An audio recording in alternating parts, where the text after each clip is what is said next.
કળિયુગનો સમયગાળો છે, જેમ જેમ વસ્તી વધતી જાય છે. આજ તો ભારત ફર્સ્ટ નંબરે આવી ગયું એવું કે છે ને, એમ એમ સંસાધનો ટેકનોલોજી વધતી જાય છે. જેટલી વસ્તી વધે છે એટલા ઘરો બનતા જાય છે. બને છે ને, તો આ ઘર બનાવવા, ફ્લેટ બનાવવા, જો પ્રકૃતિનો નાશ થાય છે ને, જોવો છો ને, ઝાડ કપાય છે. વર્ષો જૂના ઝાડ, મોટા મોટા વડલા હોય, સારા એવા લીમડા થયેલા હોય, ભરાવદાર લીમડા હોય, એ ઝાડ કપાય છે દાડે દાડે દાડે દાડે દાડે દાડે.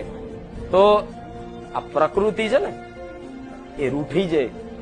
આ ધરતી માતા જેને કહે છે ને એ દુખી થાય. એનું દુઃખ છે ને ભગવાનને જોવાય.